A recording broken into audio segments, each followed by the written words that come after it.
আচ্ছা,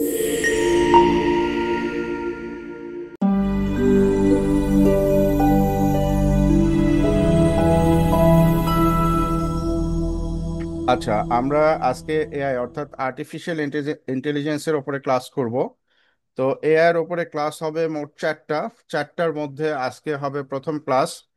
আজকে প্রথম ক্লাসটা টোটালি থিওরিটিক্যাল হবে। প্র্যাকটিক্যাল আমরা নেক্সট ডে থেকে করব। তারপরেও কিছু সামান্য কিছু এত দেখাবো। যাই হোক, তো আপনারা এই ক্লাসটা অত্যন্ত গুরুত্ব সহকারে করবেন, কারণ এই এআই নিয়ে যদি আপনারা কাজ করতে চান, শুধু এআই দিয়েই আপনারা আপনাদের লাইফে অনেক কাজ করতে পারবেন, এরকম অপশন আছে আর কি। আর এআইটা হচ্ছে একটা মানে বিশাল একটা জগৎ। এটার মানে শুরু আছে কিন্তু শেষ নাই। তো যাই হোক, এআইটা নিয়ে আমরা ক্লাস শুরু করতে যাচ্ছি। তো ক্লাস শুরুর পূর্বে আমরা প্রথমে কোরআন তেলাওয়াত দিয়ে ক্লাসটা শুরু করি। আজকে আব্দুল্লাহ আল মামুন স্যার, আপনি কোরআন তেলাওয়াত করেন।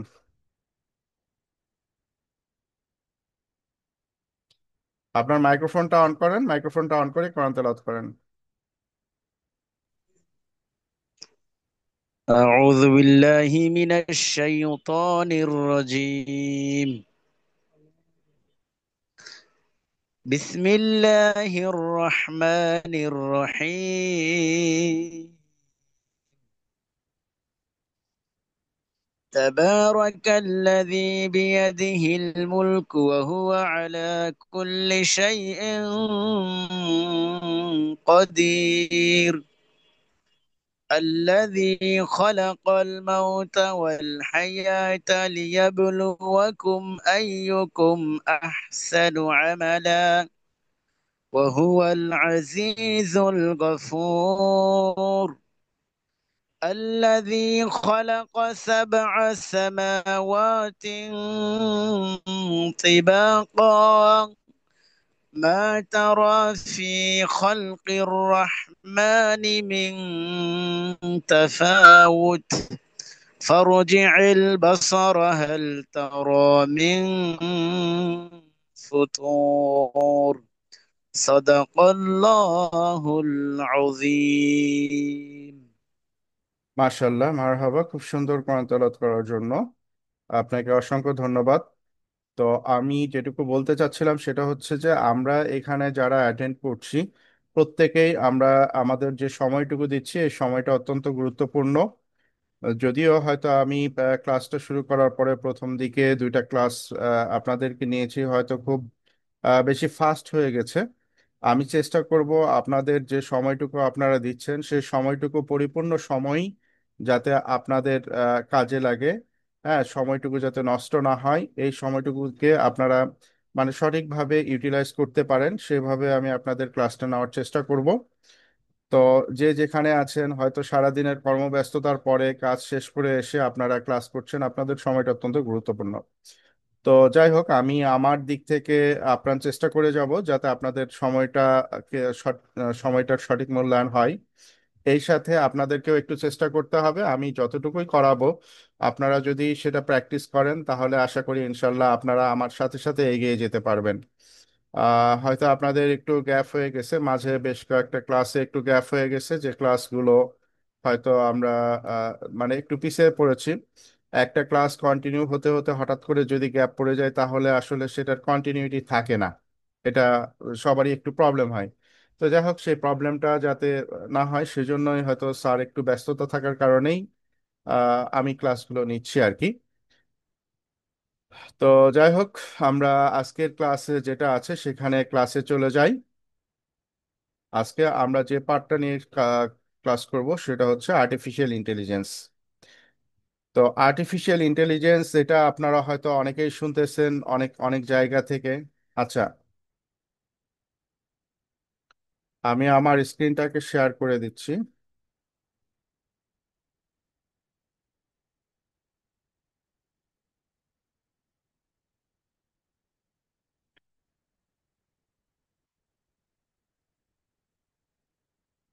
আমার স্ক্রিন কি দেখা যাচ্ছে? জি স্যার। জি স্যার, দেখা যাচ্ছে স্যার।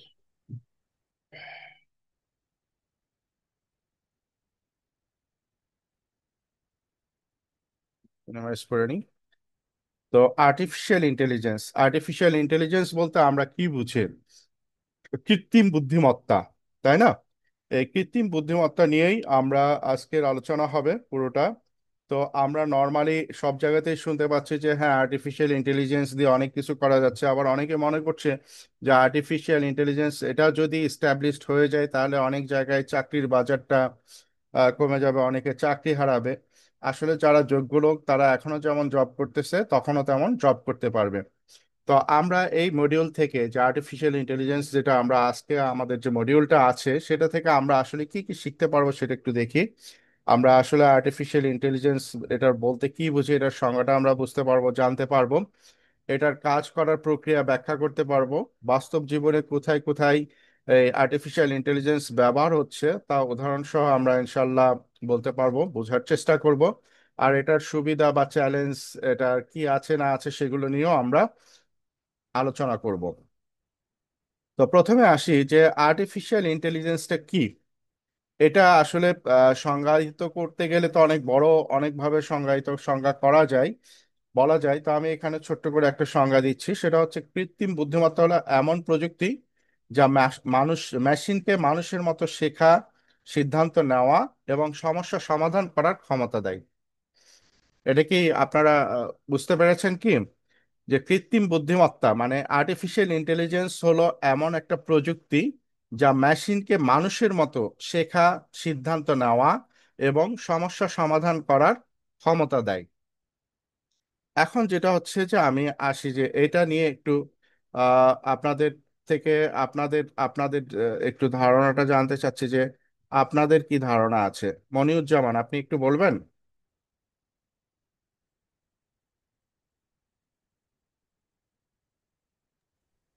মনিরুজ্জামান কি শুনতে জি পাচ্ছেন স্যার। আমাকে? জি স্যার, যাচ্ছে শোনা। কৃত্রিম বুদ্ধিমত্তা বলতে মানে আমি কি বলবো, মানে কৃত্রিম বুদ্ধিমত্তাটা কি? হ্যাঁ, মানে আমি যেটা বলছি যে এই যে যে জিনিসটা আমরা বলছি যে আর্টিফিশিয়াল ইন্টেলিজেন্স, হ্যাঁ, এটা বলছি যে কৃত্রিম বুদ্ধিমত্তাটা হলো এমন একটা প্রযুক্তি যা মেশিনকে মানুষের মতো শেখা, সিদ্ধান্ত নেওয়া এবং সমস্যা সমাধান করার ক্ষমতা দেয়। এটা আসলে আসলে কিভাবে দেয় এটা কি আপনারা জানেন বা বুঝেন? এটা কিভাবে স্যার কাজ করে, আমি তো মোটামুটি আর্টিফিশিয়াল জানি। ইন্টেলিজেন্সটা কিভাবে কাজ করে সেটা কি জানেন? স্যার হালকা পাতলা জানি। আচ্ছা, বলেন দেখি একটু।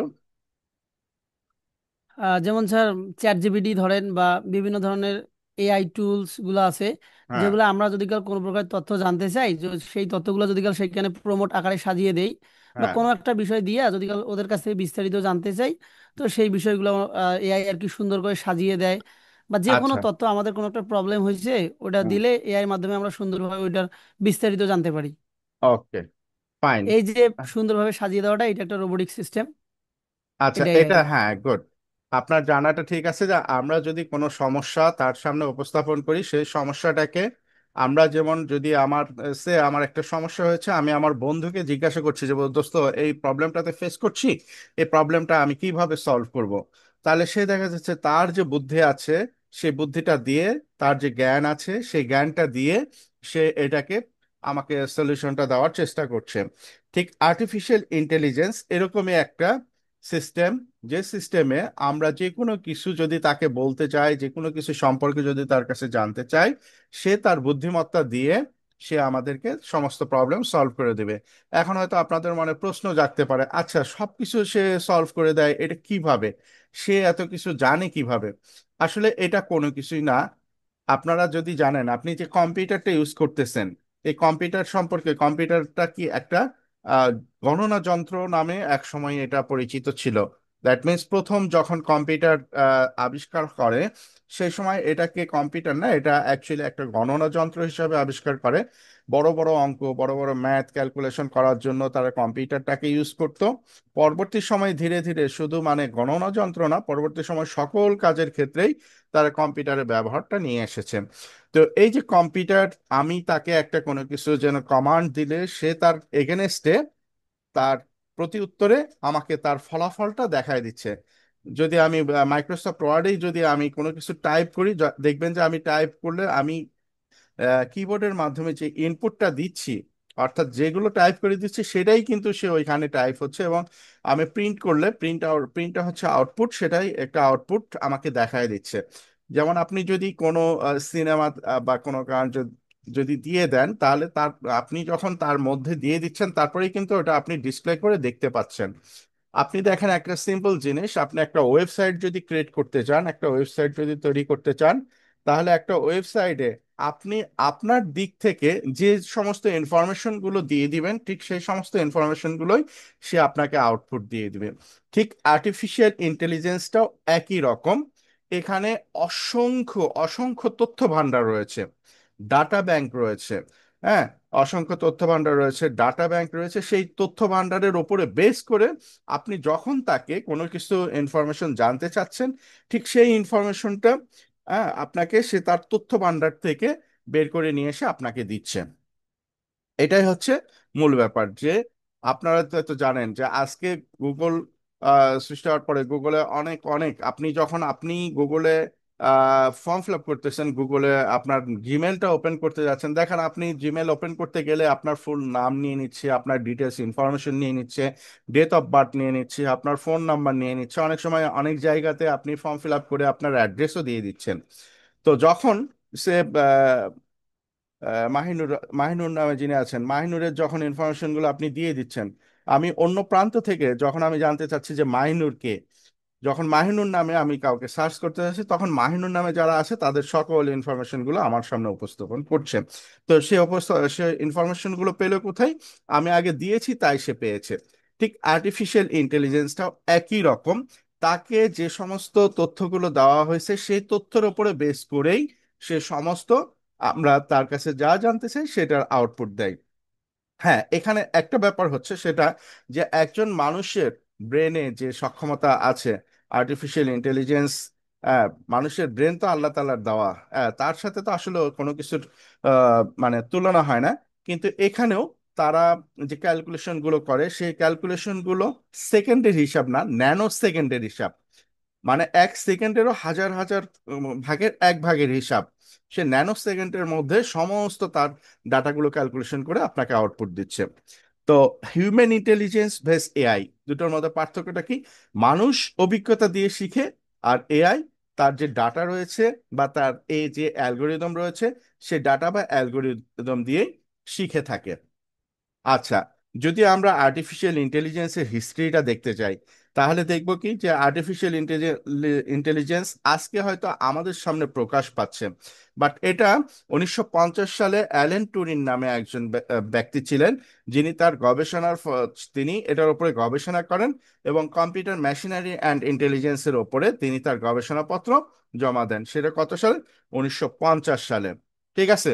তো অ্যালেন টুরিংকে মূলত বলা যায় যে এআই এর জনক বা এআই এর ফাদার। তো তিনি প্রথম 1950 সালে এটা নিয়ে গবেষণা শুরু করেন এবং এটার উপরেই তিনি কাজ শুরু করেন। তার পরবর্তী সময়ে 1956 সালে যেমন টার্ম এআই ফার্স্ট ইন্ট্রোডিউস করে, হ্যাঁ, জন ম্যাককার্থি, আহ, তারপরে মার্ভিন মেসকে, অ্যালেন নিউলি, হার্বার্ট এসিম, হ্যাঁ, এরা পরবর্তী সময়ে এগুলো নিয়ে আর্টিফিশিয়াল ইন্টেলিজেন্স নিয়ে কাজ করতে থাকে। 1950 সালের পর 1956 সালে, তারপরে এটা 57, তারপর 1998, ঠিক আছে, 2000, তারপরে 2020 সালের দিক থেকে আমরা দেখা যাচ্ছে যে জেনারেটিভ এআই যেমন চ্যাট জিপিটি এগুলো ধীরে ধীরে প্রকাশ পাইছে। তো এগুলো আমরা ধীরে ধীরে আমাদের হাতে পেয়েছি। বাট এটার কাজটা শুরু হয়েছে, এটার হিস্ট্রিটা শুরু হয়েছে 1950 সাল থেকেই। ঠিক আছে। তো দেখা যাচ্ছে যে এখন আমরা এটার কিছুটা কোর কনসেপ্ট, মূল ধারণা আমরা এগুলো নিয়ে থাকি, যে আসলে এটা মূলত কাজ করে কি দিয়ে। এটা হচ্ছে মেশিন লার্নিং সিস্টেম। আপনারা হয়তো জানবেন যারা প্রোগ্রামার থাকে, হ্যাঁ, যারা এই যে কম্পিউটার, আমরা দেখা যাচ্ছে যে কম্পিউটারে কাজ করছে, বাট কম্পিউটার সেকশনেই বিভিন্ন সেকশন আছে। হ্যাঁ, কম্পিউটারে কেউ মাল্টিমিডিয়া নিয়ে কাজ করে, কেউ গ্রাফিক্স, মাল্টিমিডিয়ার মধ্যে আবার গ্রাফিক্স আছে, অ্যানিমেশন আছে, অডিও ভিডিও এডিটিং আছে, ওয়েবসাইট ডেভেলপার আলাদা আছে, যারা প্রোগ্রামিং এর কাজ করে প্রোগ্রামার আলাদা রয়েছে। অনেকে দেখবেন যে বলে যে আমরা পাইথন নিয়ে কাজ করতেছি, অনেকে বলে যে জাভা নিয়ে কাজ করতেছি। যারা ওয়েবসাইট ডেভেলপ করে তারা কেউ পিএসপি নিয়ে কাজ করে, কেউ লারাভেল নিয়ে কাজ করে, অনেকে বুটস্ট্র্যাপ নিয়ে কাজ করে। তো এখানে ডিফারেন্ট ডিফারেন্ট সেক্টর আছে, ডিফারেন্ট ডিফারেন্ট ল্যাঙ্গুয়েজ আছে। আমি যখন প্রথম 1998 সালে প্রথম যখন কম্পিউটার শিখি, তখন আমাদের সময়ে তখন সি শার্প, ঠিক আছে, সি সি ল্যাঙ্গুয়েজ, এটা হচ্ছে সি, সি শার্প, এগুলো তখন আসতে আসে, সেই সময় থেকে আমরা এটার সাথে পরিচিত হই। তো এখানে যেমন আমরা কোনো কিছুর আউটপুট যদি দেখতে চাই, যে আমি দেখতে চাচ্ছি যে 2+2 কত হবে, 4 হবে, এটা কিন্তু আপনার ওখানে অনেকটা এই 2+2 4, এই ফোরটাকে পাওয়ার জন্য, রেজাল্টটাকে পাওয়ার জন্য প্রায় 4-5 লাইন কোড লিখার পরে আমরা সেই আউটপুটটা পেতাম আর কি। তো এখানে দেখে দেখে আমরা শিখেছি। তো এখানে অনেক রকম ল্যাঙ্গুয়েজ আছে, যে ল্যাঙ্গুয়েজগুলো দ্বারা যারা ব্যাক এন্ডে কাজ করে, আসলে আমরা তো দেখছি যে আমি চ্যাট জিপিটিকে লিখে দিচ্ছি যে তুমি আমাকে, আমি একটা আমাকে ছোট্ট একটা স্টোরি লিখে দাও, কিসের ওপরে, একটা ফুলকে নিয়ে একটা স্টোরি লিখে দাও, আমি তাকে বলে দিচ্ছি যে ফুলকে নিয়ে স্টোরি লিখে দাও। সে এই যে ফুলকে নিয়ে যে স্টোরি লিখবে, তার ব্যাক এন্ডে যে এটা কাজগুলো করে, এটার জন্য জাভাতে, জাভা বলেন বা পাইথন বলেন বা সি শার্প বলেন, ঠিক আছে, বিভিন্ন ল্যাঙ্গুয়েজে কাজ করে তারা এটার একটা প্রোগ্রামিং তৈরি করেছে, ঠিক আছে, যেটা মেশিন ল্যাঙ্গুয়েজ আর কি, ঠিক আছে, মেশিন লার্নিং। সেই ডাটা থেকে সে এগুলো কালেক্ট করে তারপরে আপনাকে দিচ্ছে। তারপরে এটা রয়েছে কি ডিপ লার্নিং, হ্যাঁ, ডিএল, ডিপ লার্নিং, মস্তিষ্কের মতো নিউরাল নেটওয়ার্ক দিয়ে কাজ করে, ঠিক আছে। তারপরে যেমন মুখ দেখে চিনতে পারে, এখন হয়তো বলতে পারেন যে অনেকের মুখ দেখে কেমনে চিনে। দেখেন, আপনি যখন এনআইডি কার্ডটা করেছেন, আমি সিম্পল খুব সাধারণ কিছু উদাহরণ দিচ্ছি। আপনি যখন যাদের এখানে হয়তো অনেকেরই এনআইডি হয়ে গেছে, তাই না? আপনি যখন এনআইডি করেছেন, তখন আপনার এনআইডির সাথে সাথে আপনার নাম, আপনার সম্পূর্ণ তথ্য, আপনার ছবি, দেখেন আপনার ফিঙ্গারপ্রিন্ট নিয়েছে, আপনার আইরিশের ছবি পর্যন্ত নিয়েছে, তাই না? এগুলো হয়তো ডাটা ব্যাংক, আমরা মনে করছি যে এটা বাংলাদেশ গভর্নমেন্টের কাছেই শুধু সংরক্ষিত আছে, নট অনলি দ্যাট, সেটা কিন্তু না। এগুলো যখনই তা আপনার একটা ডাটা ব্যাংক যখন একটা জায়গায় সংরক্ষিত হচ্ছে, সেটা চলে যাচ্ছে কিন্তু ওয়েব বেসড, এগুলো সবকিছুই ওয়েব বেসড, মানে ইন্টারনেট বেসড। এটা একটা কোনো একটা স্টোরেজে যে জমা হচ্ছে। আর যখন একটা আর্টিফিশিয়াল ইন্টেলিজেন্স কাজ করে, তখন কিন্তু সে শুধু যে তাকে কোনো কিছু দিয়ে দেওয়া হচ্ছে সেটা নিয়ে নয়, সে সমস্ত ডাটা কোথায়, যে যেখানে যে ডাটাবেস গুলো যেখানে রয়েছে, সমস্ত ডাটাবেস গুলোই তারা অ্যাক্সেস করে আর কি। সেই সমস্ত ডাটাবেস অ্যাক্সেস করে তারপরেই সে কিন্তু একটা রেজাল্ট বের করে নিয়ে আসে। কাজে দেখা যাচ্ছে আপনি একটা আপনার মুখের ছবি দিয়ে দিবেন, বলে দিবেন যে আমার এই রিলেটেড সমস্ত তথ্য বের করে নিয়ে আসো, তা দেখা যাচ্ছে তারা ঠিকই তথ্য আপনার বের করে নিয়ে আসবে। হ্যাঁ। তো যাই হোক, এটা ডিপ লার্নিং মানে মস্তিষ্কের মতো কাজ করে। তারপরে ন্যাচারাল ল্যাঙ্গুয়েজ প্রসেসিং, ভাষা বোঝে, যেমন আপনি এখানে গুগল ট্রান্সলেটর দিয়ে যেরকম শুধু আমরা বাংলায় বলছি, বাংলা থেকে ইংলিশে নিয়ে আসতেছি, ইংলিশ থেকে আদার্স ল্যাঙ্গুয়েজ, এখানে দেখবেন যে গুগল ট্রান্সলেটে গেলে আপনি সারা বিশ্বের যতগুলো ভাষা আছে প্রায় সমস্ত ভাষাই তারা অলরেডি ইনক্লুড করে ফেলেছে, ঠিক আছে। তারপরে যে ছবির কথা বললাম, যে কম্পিউটার ভিশন ছবি ভিডিও বিশ্লেষণ করে, হ্যাঁ, তারা তাদের তথ্যগুলো বের করে নিয়ে আসে। এরপরে দেখেন, এই যে সমস্ত ডাটা দিয়ে আমরা দেখেছি এর আগে বাংলাদেশে একটা রোবট তৈরি করেছিল সুফিয়া, যেটা হয়তো আপনারা অনেকেই জানেন, অনেকে দেখেছেন। হ্যাঁ, শেখ হাসিনাকে এসে জিজ্ঞাসা করছে যে আপনি কেমন আছেন, ঠিক আছে, সে এই যে এটা বলছে, বা তাকে যখন কোনো অ্যান্সার করা, তাকে যখন কোনো প্রশ্ন করা হয়েছে, সেও কিন্তু সে প্রশ্নের অ্যান্সার দিয়ে দিছে। এটাও কিন্তু আপনার সেই আর্টিফিশিয়াল ইন্টেলিজেন্স দিয়েই তারা এই কাজটা করেছে, ঠিক আছে। বিভিন্ন ধরনের যে রোবট তৈরি করে, সে রোবটও কিন্তু এই আর্টিফিশিয়াল ইন্টেলিজেন্স দিয়েই তৈরি করে থাকে। তো এখানে একটা রোবটকে, যেমন যদি আপনি মনে করেন যে একটা ডেলিভারি সিস্টেমের রোবট তৈরি করবেন, ঠিক আছে, এই রোবটের মধ্যে আপনাকে কিন্তু, যখন এই ডেলিভারি সিস্টেমের রোবটটাকে আপনি তৈরি করতে যাবেন, তখন তাকে কিন্তু সমস্ত ডাটা দিয়েই দিতে হবে। কিভাবে? সে যখন রাস্তা দিয়ে চলবে, তখন অবশ্যই রাস্তায় দেখবেন যে সাদা মার্ক করা থাকে, আপনারা জানেন এই সাদা মার্কটা কেন করা থাকে? বা কোথাও দেখবেন যে কার্ভের দিকে সাদা ডট ডট থাকে, আবার কোথাও দেখবেন যে হলুদ লাইন দুটো ডাবল করে দেওয়া থাকে। এগুলো কেন দেওয়া থাকে? এগুলো কি জানেন? সাদা যে মার্কটা করে দেওয়া থাকে, তার মানে যখন রাতে গাড়ি চলাচল করে, তখন তারা তারা জানে যে সাদা মার্কের বাম পাশে বা সাদা মার্কের ডান পাশে যাওয়া যাবে না। কেন যাওয়া যাবে না? তো ওইটাই তার শেষ সীমানা, গাড়ি যখন চলে তখন তার ওইটাকে শেষ সীমানা হিসাবে ধরে নিয়ে চলে। ঠিক এখানে একটা ডেলিভারি সিস্টেমের গাড়ি যদি আপনি তৈরি করতে চান, তাকে যখন তার বুদ্ধিমত্তার মধ্যে তাকে কোডিং করে যখন দিয়ে দেওয়া যাবে যে তোমার সাদা মার্কের বাম পাশে তুমি যেতে পারবা না, যেখানে জেব্রা ক্রসিং আছে সেখানে অবশ্যই তোমাকে থামতে হবে, জেব্রা ক্রসিং দিয়ে মানুষ পারাপার হবে, ঠিক আছে, বা তোমার সামনে যদি কোনো একটা বস্তু আসে সেটা তোমাকে থামতে হবে। তো এই সমস্ত ডাটা, এই সমস্ত তথ্যগুলো যখন তাকে দিয়ে দেওয়া যাবে, তখনই সে আপনার ওইভাবে কাজ করবে। তো রোবটকেও যেমন মানুষের সহযোগী হিসাবে রোবট কাজ করতেছে। কিভাবে? যখন রোবটকে আপনি যদি মেডিকেল অ্যাসিস্ট্যান্ট হিসেবে কাজ করতে যান, তাহলে একজন মেডিকেল অ্যাসিস্ট্যান্টের কি কাজ, নর্মালি আপনার ওই চিন্তাটা করতে হবে যে একজন মেডিকেল অ্যাসিস্ট্যান্ট কি কাজ করে।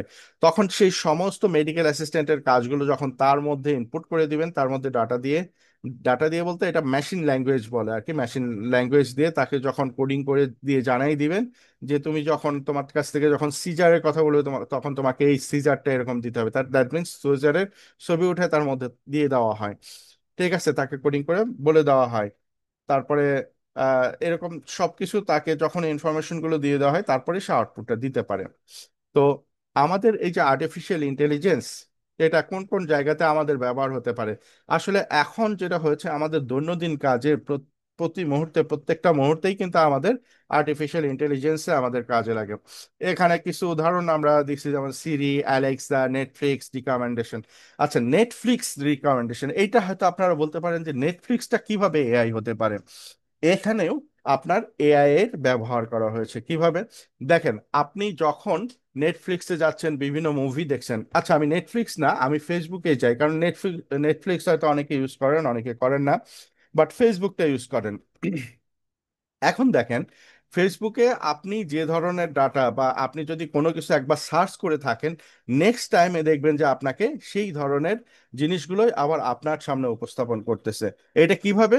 আপনাকে যখনই আপনি কোনো কিছু আপনি সার্চ করছেন, তখনই কিন্তু আপনার মেন্টালিটি, আপনার মাইন্ডটা কিন্তু ফেসবুক বুঝতে পারছে। ফেসবুক বুঝতে পারতেছে বলতে, ফেসবুকে যে এআইটা দেওয়া আছে, হ্যাঁ, সেই এআইটা আপনার চাহিদা বুঝতে পারতেছে। বুঝতে পারার ফলেই কিন্তু আপনাকে সে ধরনের রিপ্লাই দিচ্ছে। ঠিক নেটফ্লিক্সেও একই রকম ভাবে, যখন আপনি একটা মুভি সার্চ করতেছেন, যে টাইপের মুভিগুলো আপনি প্রতিনিয়ত দেখে থাকেন, আপনি যখনই নেটফ্লিক্সে ঢুকবেন তখনই দেখবেন যে সেই টাইপের মুভিগুলোই আপনার সামনে উপস্থাপন করবে। আবার ইউটিউবেও এখন দেখবেন যে এআই ইউজ করছে। ইউটিউবে আপনি হয়তো এখন যদি আপনি যদি ইসলামিক মুভিগুলো সার্চ করে থাকেন, দেখবেন যে আপনি যখনই ইউটিউবে ঢুকবেন আপনার সামনে ম্যাক্সিমাম ইসলামিক মুভিগুলো চলে আসবে। যখন আপনি বিভিন্ন রোমান্টিক মুভিগুলো সার্চ করবেন, দেখবেন যে আপনার রোমান্টিক মুভিগুলো চলে আসবে। এরকম ভাবে প্রত্যেকটা ক্ষেত্রেই কিন্তু এআই এর ব্যবহার শুরু হয়ে গেছে। এরপরে ব্যবসা বাণিজ্যের ক্ষেত্রে, কাস্টমার সার্ভিসের ক্ষেত্রে চ্যাটবট, যেটা বলি চ্যাটবট বা ডাটা বিশ্লেষণ।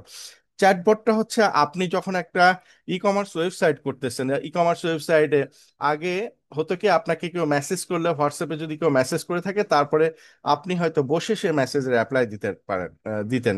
বাট এখন চ্যাটবট এমন একটা এআই, যে এআইটাকে যদি আপনি সেট করে দেন, ওখানে আপনি কিছু কমন কোশ্চেন, যে কোশ্চেনগুলো কাস্টমার করতে পারে, সেই কোশ্চেনগুলো তাকে যদি সেট করে দেন, দেখবেন যে কাস্টমার যখন কোশ্চেন করতেছে, চ্যাটবট সে কোশ্চেনগুলোর অ্যান্সার করে দিচ্ছে।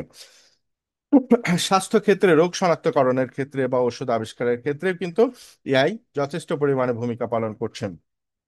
একজন ডাক্তারের কাছে যখন যান, ডাক্তার কি করে? আপনার সমস্ত হিস্ট্রি শোনার পরে সে বিচার বিশ্লেষণ করে, তারপরে কিন্তু আপনার কি অসুখ হয়েছে না হয়েছে সেটার উপরে বিশ্লেষণ করে, বা কোনো কোনো ক্ষেত্রে আপনাকে সে দেখা যাচ্ছে যে কিছু ডায়াগনস্টিক সেন্টারে টেস্ট করতে দেয়, তারপরেই কিন্তু আপনার বিচার বিশ্লেষণটা করে আপনাকে সে মেডিসিন সাজেস্ট করে। ঠিক এআই এর ক্ষেত্রেও আপনি যদি কোনো ইনফরমেশন তার কাছে দিয়ে দেন, দেখবেন যে আপনার ইনফরমেশনের উপরে বেস করে আপনাকে সাজেশন দিয়ে দিছে যে এই ওষুধটা আপনার লাগবে। কৃষির ক্ষেত্রেও ঠিক একই রকম, ফসলের রোগ চিনতে পারা বা স্মার্ট সেচ ব্যবস্থা, কখন আপনি যদি দেখা যাচ্ছে কৃষি ক্ষেত্রেও আপনি এআইটাকে ইউজ করতে পারেন। কিভাবে করতে পারবেন? যেমন আপনি মাটি পরীক্ষা করে যদি তাকে তথ্য দিয়ে দেন যে এই মাটির এই কন্ডিশনের ক্ষেত্রে আমি এখন কি করব, দেখবেন যে ঠিক আপনাকে এআই আপনার অ্যান্সার দিয়ে দিয়েছে। ঠিক আছে। তো এটার মানে এই যে এআইটা আমরা কেন ব্যবহার করব, বা এটার বেনিফিটটা কি? হ্যাঁ, সুবিধা ও চ্যালেঞ্জটা কি? বেনিফিটটা হচ্ছে আমরা এআই এর মাধ্যমে দ্রুত কাজ করতে পারবো, ভুল কম হবে বা আমাদের উৎপাদনশীলতা বৃদ্ধি পাবে। চ্যালেঞ্জটা কি হতে পারে? চ্যালেঞ্জ হতে পারে যে বিভিন্ন জনের হয়তো চাকরি হারানোর ভয় থাকতে পারে, তথ্যের অপব্যবহার হতে পারে, হ্যাঁ, এআই বিএস বা পক্ষপাতদুষ্ট সিদ্ধান্ত হতে পারে, বা মানে বিভিন্ন জন মানে আপনার এই তথ্যটাকে কাজে লাগে হয়তো বিভিন্ন ধরনের খারাপ কাজে ইউজ করতে পারে। সবাই তো আর ভালো কাজে ইউজ করবে না, হয়তো কেউ কেউ খারাপ কাজেও ইউজ করতে পারে, নৈতিক সমস্যা হতে পারে আর কি। আচ্ছা, এখন যে জিনিসটা হচ্ছে ফিউচার অফ এআই, ভবিষ্যৎ জেনারেটিভ এআই। হ্যাঁ, আমরা দেখা যাচ্ছে যে বিভিন্ন ধরনের এআই আমরা ব্যবহার করে থাকি। তো আমরা এখানে আমরা সেটাকে একটু ভাগ করে দেখিয়েছি যে আমরা 7 ধরনের এআই ইউজ করে থাকি নর্মালি আমাদের লাইফে, আমাদের টোটাল পরিচালনার জন্য। হ্যাঁ, 7 ধরনের এআই এখন পর্যন্ত আমরা পাচ্ছি। তো 7 ধরনের এআই এর মধ্যে কি কি আছে? প্রথম যেটা হচ্ছে টেক্সট জেনারেটর। হ্যাঁ, টেক্সট জেনারেটরের মধ্যে রয়েছে যেমন বিভিন্ন ধরনের টেক্সট, আপনি একটা তাকে কোশ্চেন করলেন, এটা আপনাকে সে টেক্সটের মাধ্যমে আপনাকে অ্যান্সার দিয়ে দিল। ঠিক আছে, এই ধরনের টেক্সট জেনারেটর এআই আছে, যেমন চ্যাট জিপিটি, জামিনি, বা কোপাইলট, ক্লাউড, প্রেফিক্স। ঠিক আছে, এরকম ধরনের অনেকগুলো এআই আছে, যে এআই গুলোর মধ্যে আপনি তাকে যদি কোনো কোশ্চেন করেন, সে আপনাকে ওই কোশ্চেনের অ্যান্সার টেক্সটের মাধ্যমে দিয়ে দিবে। এরপরে আপনি যে টেক্সট গুলো করতেছেন, সে টেক্সট টেক্সট দিয়ে আপনি যদি কোনো ইমেজ জেনারেট করতে চান, আমি প্র্যাকটিক্যালি আপনাদেরকে একটা প্রজেক্ট দেখাবো আগামী দিনে, যে আমরা টেক্সট জেনারেট করছি কিভাবে, এবং টেক্সট জেনারেট করে সে টেক্সট দিয়ে আবার ইমেজ জেনারেট করে সেটাকে আমরা একটা প্রজেক্ট তৈরি করব। এটা আগামী দিন করব এটা। তো টেক্সট থেকেই ইমেজ জেনারেট করা যায়, এটার জন্য আমরা কি কি ধরনের এআই ইউজ করতে পারি, যেমন ডালি আছে, ক্রেয়ন আছে, ডিফ ড্রিম জেনারেটর আছে, নাইট ক্যাফে আছে, লিওনার্দো আছে, অ্যাডোব ফায়ারফ্লাই আছে, ইন্ডেগ্রাম আছে। এরপরে যে টেক্সটটা আপনি জেনারেট করে নিচ্ছেন, টেক্সট আমরা এখানে টেক্সটকে মূলত এআই যেটা দেয় সেটা হচ্ছে প্রম্পট বলে। ঠিক আছে, টেক্সট প্রম্পট। এই প্রম্পট জেনারেট করারও অনেকগুলো ফর্মুলা আছে, অনেকগুলো সূত্র আছে, যেগুলো আমি ইনশাল্লাহ আপনাদেরকে দিব। আমি কিছু স্টেপ আপনাদেরকে বলে দিব, যেগুলো যদি আপনারা ফলো করেন, দেখবেন যে আপনারা খুব দ্রুত এটার রেজাল্ট পাচ্ছেন। ঠিক আছে, এই প্রম্পট লেখার মধ্যেই অনেক কিছু। আপনি এআই থেকে যদি আউটপুট নিতে চান সঠিকভাবে, তার যদি আউটপুটটা পেতে চান, সেই ক্ষেত্রে আপনার প্রম্পট লেখাটাই হচ্ছে মেন। তো এই প্রম্পট যারা লিখে তাদেরকে প্রম্পট ইঞ্জিনিয়ার বলে। এই প্রম্পট লেখার কিছু টেকনিক আছে, সেই টেকনিকগুলো আমি আপনাদেরকে দিয়ে দিব নেক্সট ডেতে। কিভাবে আপনারা প্রম্পট লিখবেন, কোন প্রম্পট লিখলে আপনারা রেজাল্টটা দ্রুত পাবেন, সেটা কিভাবে লিখতে হবে। ঠিক আছে, এগুলোর বেশ কিছু ক্রাইটেরিয়া আছে। এই ক্রাইটেরিয়া গুলো সবকিছু আমি ইনশাল্লাহ আপনাদেরকে নেক্সট ক্লাসে দিয়ে দিব। হ্যাঁ, আজকের ক্লাসে যদি দিতে চাই, অ্যাকচুয়ালি এটা 4টা পার্ট রাখা হয়েছে, এই কারণে যে আপনারা যাতে এটাকে খুব ভালোভাবে গ্র্যাব করতে পারেন, এটাকে ভালোভাবে ইউজ করতে পারেন, সেজন্য মূলত এখানে 4টা পার্ট রেখে প্রত্যেকটা পার্টেই আমরা কাজ যাতে শিখতে পারি। ঠিক আছে, তো টেক্সট থেকে আমরা ইমেজ জেনারেট করতে পারবো, আবার ইমেজ থেকে বা টেক্সট থেকেই আমরা ভিডিও জেনারেটও করতে পারবো। যে টেক্সটটা আছে, আমরা যে প্রম্পটটা পাচ্ছি, এই প্রম্পট থেকে আমরা ভিডিও জেনারেট করতে পারবো। এই ভিডিও জেনারেটের জন্য আমরা কোন কোন এআই কে ইউজ করব, যেমন রানওয়ে আছে, পিক্টোরো আছে, সিনথেসিস আছে, লুমেন 5 আছে। লুমেন 5টা আমি অবশ্য আজ থেকে আরো 4-5 বছর আগে থেকেই লুমেন 5 ইউজ করে থাকি। ঠিক আছে, তারপরে ক্যাপউইং আছে, এনভিডিও আছে, সারা সোরা সোরা চ্যাট জিপিটির একটা ভাষা সোরা আছে। এরপরে আপনি যে ভয়েস গুলো ক্রিয়েট করছেন, বা যে প্রম্পট গুলো থেকে ভয়েস নিচ্ছেন, এই ভয়েসটাকে আপনি আবার অডিওতে জেনারেট করতে পারবেন। এটার জন্য 11 আছে, সোনো আছে, আইভা টেকনোলজি আছে, অ্যাম্ফেয়ার আছে। ঠিক আছে, সোনরো আছে, বমি আছে, বিটওয়েভ আছে, জুকের ডেক আছে অডিও জেনারেট করার জন্য। এরপরে যারা প্রোগ্রামার আছে, যারা প্রোগ্রামিং করে, দেখা যাচ্ছে একটা প্রবলেম নিয়ে প্রোগ্রামিং করতেছে, কোডিং করতে করতে একটা প্রবলেম ফেস করলে, তারা সেটা নিয়ে হয়তো অনেক সময় তাদের একটা সময় কেটে যেত। বাট তাদের জন্য এখন কোড জেনারেটর আছে। কোড জেনারেটর দিয়ে তারা খুব ইজিলি সে প্রবলেমগুলো সলভ করে নিতে পারে। তো কোড জেনারেটরের জন্য কোন কোন এআই ব্যবহার করা হয়? এখানে গিট হাব আছে, ব্যাপ9 আছে, কোড টিএস আছে, কাইট আছে, রেপল্যাট আছে, ঘোস্ট রাইটার আছে। ঠিক আছে। এরপরে ডাটা জেনারেটর। তো ডাটা জেনারেটর যেটা, এটা মূলত বাংলাদেশে খুব বেশি ইউজ হয় না। এটা ইউএসএ, কানাডা, মানে উন্নত বিশ্বে ডাটা জেনারেটরটা ব্যবহার করা হয়, কারণ এখানে আপনার হচ্ছে যে ডাটা, যেহেতু গভর্নমেন্টের ডাটা অ্যাক্সেস করতে গেলে অনেক সময় গোপনীয়তার একটা বিষয় থেকে যায়, যে কারণে এটা সবার জন্য হয়তো উন্মুক্ত না, খুব প্রয়োজনে কেউ ইউজ করতে পারে আর কি। তো ডাটা জেনারেটরের জন্য যে এআই গুলো আছে সেটা হচ্ছে আইএসডিবি, তার সিনথেটিক ডেটা ভল্ট আছে, তারপরে গ্রেটাল আছে, মস্টেলে ডট এআই আছে, ওয়াই ডাটা আছে, সিনথেটিক্স আছে। এরপরে যেটা একটু আগেই বললাম, চ্যাটবোট জেনারেটর, যেটা হচ্ছে আমরা আমাদের ওয়েবসাইটে যদি চ্যাটবোট ইউজ করি, তাহলে সেখানে আমরা বেশ কিছু কোশ্চেন, একজন লোক রাখতে গেলে আপনাকে সে দিন রাত 24 ঘন্টা বসে থাকবে, কে কখন মেসেজ দিল সেই মেসেজের অ্যান্সার দিবে, বা হয়তো দিন রাত 24 ঘন্টা তো থাকা সম্ভব না। হ্যাঁ, একটা নির্দিষ্ট সময় পর্যন্ত আপনি একজন ব্যক্তিকে রাখতে পারবেন, এবং তাকে তো আপনি স্যালারি দিয়ে রাখবেন। সেটা না রেখে আপনি যদি চ্যাটবটটাকে সেট আপ করে দেন, তাহলে সে আপনার দিনরাত 24 ঘন্টা অলওয়েজ সে অ্যাক্টিভ থেকে আপনার কাস্টমারকে কখন কোথায় কোন কোশ্চেন করছে সেই কোশ্চেনের অ্যান্সার আপনাকে, আপনার কাস্টমারকে দিয়ে দিবে। তো চ্যাটবট জেনারেটর যেটা রয়েছে,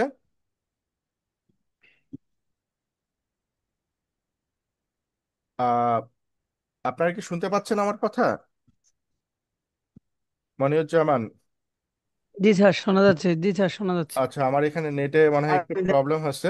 যাই হোক, যদি না পারেন আমাকে জানেন অবশ্যই। তো যাই হোক, চ্যাটবট জেনারেটর আমরা যেগুলো বলছিলাম যে আমরা চ্যাটবট জেনারেটরের মাধ্যমে আমাদের যে ই কমার্স ওয়েবসাইট গুলো আছে, আমাদের বিজনেসকে 24 ঘন্টা রান করার জন্য আমরা চ্যাটবট জেনারেটরটা ইউজ করতে পারি। তো যাই হোক, আজকে যতটুকু আলোচনা করলাম, এটুকু কি আপনারা বুঝতে পেরেছেন? আপনাদের কাছে কি এটা ক্লিয়ার হয়েছে? স্যার আমার কিছু কথা ছিল। জি। স্যার আমাদের এই যে ক্লাসটা আজকে হইলো, সো আপনি যে কথাগুলো বা যে টপিকে নিয়ে আলোচনা করলেন, এবং আপনি বললেন যে আমাদের যে যে টপিকগুলো নিয়ে আলোচনা করলেন, আপনি যে আলোচনা করছেন এই আলোচনা হচ্ছে মূলত প্রফেশনাল আলোচনা। আপনি শুধু বলছেন এবং ইয়া করছেন, এগুলো যদি আপনি বলার সঙ্গে সঙ্গে আমাদের যদি কোনো যে কোনো সাইটগুলোর নাম বলছেন, এগুলো যদি কিছুটা ধারণা বা কিছুটা প্র্যাকটিক্যালি দেখাই দিতেন, তাহলে আমাদের বুঝতে মানে আমার পার্সোনালি বুঝতে অনেকটা সুবিধা হইতো। এবং আপনি যেগুলো বললেন এগুলো তো আসলে আহ কোনো আচ্ছা, শুভ মণ্ডল, টপিক আমি শুধু আপনার বলে প্রশ্নটা বুঝতে পারছি, এবং আমি বলি সেটা হচ্ছে যে আমি কিন্তু এটা বলার মধ্যেই উল্লেখ করেছি যে আমাদের ক্লাস হবে এআই এর উপরে 4টা, এবং 4টার মধ্যে আজকে প্রথম যে ক্লাসটা সেটা হচ্ছে আপনার এআই ইন্ট্রোডিউসিং ক্লাস, এটার পরিচয়টা, পরিচিতিটা, এবং এর পরে যে ক্লাসগুলো আছে প্রত্যেকটা ক্লাসই হচ্ছে প্র্যাকটিক্যাল ক্লাস। ঠিক আছে। এরপরে প্রত্যেকটা ক্লাস প্র্যাকটিক্যাল ক্লাস আছে, প্র্যাকটিক্যাল ক্লাসে আপনাদেরকে আমি ধরে ধরে প্রতিটা জিনিসই দেখিয়ে দিব যে আপনারা কিভাবে প্রম্পট জেনারেট করবেন। এবং আমি আরো বলেছি যে প্রম্পট জেনারেশনের কিছু, প্রম্পট জেনারেট করার কিছু টেকনিক আছে, যে টেকনিকগুলো আমি আপনাদেরকে শিখাবো। ঠিক আছে, এগুলো প্র্যাকটিক্যালি আমি শিখাবো। ঠিক আছে। তাহলে মনে করেন যে যে আজকে যে ক্লাসটা হয়েছে এই ক্লাসে হ্যাঁ। আপনি যে নামগুলো বলছেন এগুলো তো কিছুই জানি না এবং কিছুই না বুঝি না না। না, আপনারা এখন কিছু এগুলো তাহলে জানলেন না, আজকে নামটা শুনলেন, নেক্সট ডেতে যখন কাজ করতে যাব তখন আবার যখন শুনবেন, যেমন লিওনার্দো দা, ঠিক আছে, লিওনার্দো আছে একটা যেটা দিয়ে আমরা ইমেজ জেনারেট করি খুব সহজে। চ্যাট জিপিটি, এটার নামটা আপনারা খুব সহজে জানেন। তারপরে হচ্ছে যে সাউন্ড এডিটিং এর জন্য যে ইয়েগুলো আছে, এগুলো হয়তো অনেকগুলো নাম আপনারা জানতেন, অনেক মানে অনেকগুলো কি হয়তো দুই একটা শুনছেন, বা অনেকগুলোই আপনারা শুনেন নাই। বাট প্রথম অবস্থাতে জাস্ট আপনাদের একটু ইনফরমেশনটা টোটালি দিয়ে দিলাম যে আমাদের চ্যাট জিপিটি, সরি, আমাদের এআই এর মধ্যে এই জিনিসগুলো রয়েছে। আগামীকালকে থেকে আমরা প্র্যাকটিক্যাল, সরি, আগামী ক্লাস থেকে আমরা প্র্যাকটিক্যাল করব। যে 3টা ক্লাস আছে 3টা ক্লাসে আমরা প্র্যাকটিক্যাল করব। সো এখানে স্যার প্রত্যেকটা, আমাদের ক্লাস কি আজকের এখানে শেষ? হ্যাঁ, প্রত্যেকটা ক্লাসেরই, সরি, নেক্সট প্রত্যেকটা ক্লাসেই আপনাদের যে প্র্যাকটিক্যাল হবে, প্র্যাকটিক্যালে আপনারা আরো ক্লিয়ার ধারণা পাবেন, ক্লিয়ার আইডিয়া পাবেন, এবং কাজ যখন করবেন তখন আরো ক্লিয়ার হয়ে যাবে, পরিষ্কার হয়ে যাবে। স্যার আমারও ঠিক একটু আছে। কথা ছিল স্যার। জি, বলেন। স্যার আমাদের তো সবগুলা ক্লাসে এরকমই হলো। তো কথা হলো যে আমাদের যে প্রতিদিনের ক্লাসগুলো আছে, তো তো আমরা তো এখানে 40 জনের মতো স্টুডেন্ট, মানে আপনার উদ্দেশ্যে না, আমাদের যে পূর্বের ক্লাসগুলো হয়েছে সবগুলোর উদ্দেশ্যে বলতেছি। সো আমাদের যে 40টার মতো ক্লাস রয়েছে, 40 জনের মতো স্টুডেন্ট আমরা রানিং এই ব্যাচে। তো হুম। আমাদের একটা ক্লাসের প্রাইস কিন্তু মিনিমাম 10,000 টাকার মতো পড়তেছে। সো স্যারেরা যে আমাদের প্রথম থেকেই ক্লাসগুলো করাচ্ছে, প্রথম লেভেল 1-এ যে ক্লাসগুলো দিচ্ছে 17টা কি 18টা, 16টা সবগুলাই ছিল। বেসিক। ওগুলা কি ক্লাস, আবার এখনকার যে ক্লাসগুলো করাচ্ছে, মনে করেন যে সামথিং একটা ক্লাস, মানে আমাদের এগুলা কি ঠিক হচ্ছে? রাইট। মানে আমাদের একটা করে ক্লাসের প্রাইস কিন্তু 10,000 করে পড়তেছে। তো আচ্ছা। এনারা মানে আ- প্রতিটা ক্লাসে আমাদের যেরকম শুধু টাকটুক ধারণা দেওয়া হয়েছে, এগুলা কি ঠিক হচ্ছে মানে আপনার হিসাবে? আচ্ছা, আমার হিসেবে যদি বলতে বলেন তাহলে আমার মানে আজকে যে ক্লাস মডিউলটা আছে টোটাল হচ্ছে আপনার এআই এর না না, উপরে আপনার মডিউলের পরিচিতিটা আছে, হিসাবে আমি আজকের বলি। ক্লাসটা হয়তো বা ঠিক হ্যাঁ, আছে। ক্লাসের হচ্ছে যে যে মডিউলগুলো যেভাবে করা আছে, ক্লাস তো সেভাবে আমাকে যদি আমি আমি নেই আর হয়তো যে স্যারই নিক হয়তো সেভাবেই নিবেন আর কি। জি স্যার, না আপনার ঠিক ক্লাস আছে। ঠিক আছে, আপনার ক্লাস ঠিক আছে, বা যে স্যারে নিয়োগ মানে তো মডিউল অনুযায়ী তো এভাবে এটুকুই, প্রথম দিন তো এক্সপ্লেনেশন, আহ, যেহেতু এক্সপ্লেনেশনই করবে। হ্যাঁ তো কথা হলো যে আমাদের একটা ক্লাসে মানে আমরা যে 9,000 করে দিছি, আমাদের একটা ক্লাস কিন্তু 40 জন স্টুডেন্ট 10,000 করে পড়ছে, একটা ক্লাসে 10,000। তো যেভাবে এরা মডিউল সাজাইছে, তো আমাদের কি ক্লাসটা কি ঠিক হচ্ছে? অল ক্লাস, আপনিও তো পূর্বের ক্লাসগুলাই ছিলেন। হ্যাঁ, আমিও ছিলাম, আমিও করেছি।